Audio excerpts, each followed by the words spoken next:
Welcome to Joy photography Tamil YouTube channel.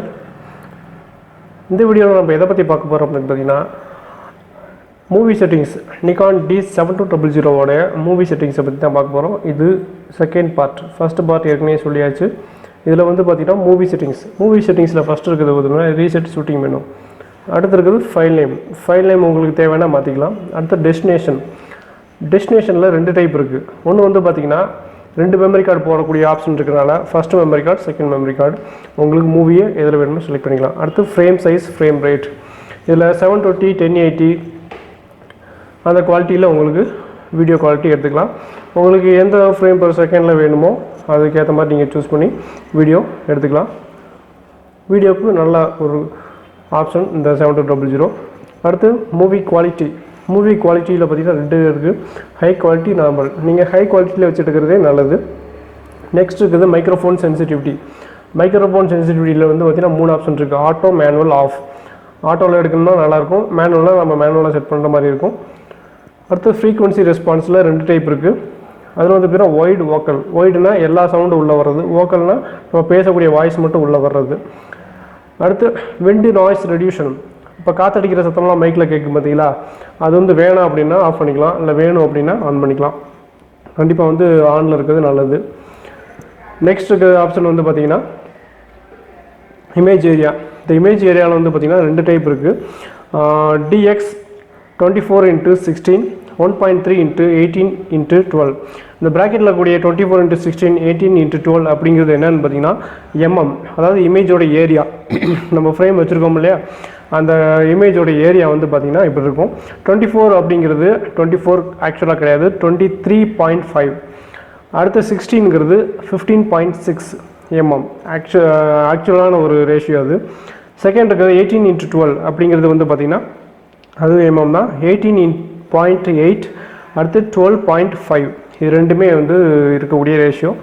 இதில் கீழே இருக்கக்கூடிய 1.3x1812 அப்படின்ட்டு பார்த்தீங்களா, இது எதுக்கு அப்படின்னு பார்த்தீங்கன்னா, இதை வச்சு நீங்கள் எடுக்கிறப்போ ஒரு டெலிஃபோட்டோ எஃபெக்ட் கிடைக்கும் அப்படிங்கிறது உங்களுக்கு சொல்லியிருக்காங்க. மேலே இருக்கிறது வந்து பார்த்திங்கன்னா அதோட கொஞ்சம் ரேஷியோ அதிகமாக இருக்கிறது.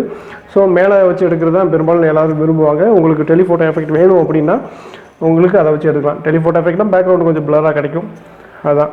ஸோ இமேஜ் ஏரியாவில் இது ரெண்டு தான் ஆப்ஷன். நெக்ஸ்ட் இருக்கிறது வந்து பார்த்திங்கன்னா ஒயிட் பேலன்ஸ் வந்து கெல்வின் வச்சு எடுக்கிறது. அது ஏற்கனவே உங்களுக்கு தெரியும், ஃபோட்டோ ஷூட்டிங் முன்னாடியே பார்த்தோம்.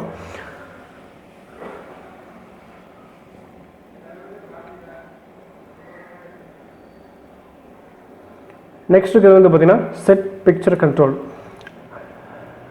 பிக்சர் கண்ட்ரோல் வந்து ரொம்பவே ஈஸியானது. டிஃபால்ட்டாகவே வந்து அதில் ஆப்ஷன்ஸ் வச்சுருப்பாங்க, கண்ட்ரோல் வச்சுருப்பாங்க ரெடிமேடாகவே. Standard, neutral. ஸ்டாண்டர்டில் வச்சா நல்லாயிருக்கும். நியூட்ரல், விவிடுன்னா கொஞ்சம் எரிக்கிற கலர் இருக்கும். Monogram, portrait, landscape, flat. So இதை எது வேணுமோ நீங்கள் வச்சு எடுத்துக்கலாம். அந்த பிக்சர் கண்ட்ரோலை மேனேஜ் பண்ணுறது தான் நெக்ஸ்ட் இருக்கக்கூடிய ஆப்ஷன். அடுத்து இருக்கிறது வந்து பார்த்திங்கன்னா ஹை ISO என்ஆர். இந்த ISO சென்சிட்டிவிட்டி வந்து நமக்கு நார்மலாக வேணும்னா நார்மலாக வச்சுக்கலாம், இல்லை ஹையாக வேணும்னா ஹையாக வச்சுக்கலாம். அதுக்கு அடுத்த ஆப்ஷன் வந்தீங்கன்னா மூவி ISO சென்சிட்டிவிட்டி செட்டிங்ஸ். அதே மாதிரி தான் மூவிக்குரிய தனியாக ISO வந்து நம்ம செட் பண்ணி இதில் வச்சுக்கலாம். மேக்ஸிமம் வந்து 25,600 அப்படின்னு கொடுத்துருக்குறாங்க. மேனுவலாகவும் யூஸ் பண்ணிக்கலாம், நம்ம ஆட்டோவுக்கு போட்டும் யூஸ் பண்ணிக்கலாம். அடுத்து டைம் லாஸ் ஃபோட்டோகிராஃபிங்கிறது ரொம்பவே யூஸ்ஃபுல்லானது. இது வந்து இன்டர்வல் டைமர் ஷூட்டிங் அப்படின்னு சொல்லி ஒரு ஆப்ஷன் வந்து 7100 இருக்குது. ஸோ அதே தான் இவங்க டைம் லாஸ் ஃபோட்டோகிராஃபி அப்படின்னு தனியாகவே உங்களுக்கு ஒரு ஆப்ஷனாக கொடுத்துருக்காங்க.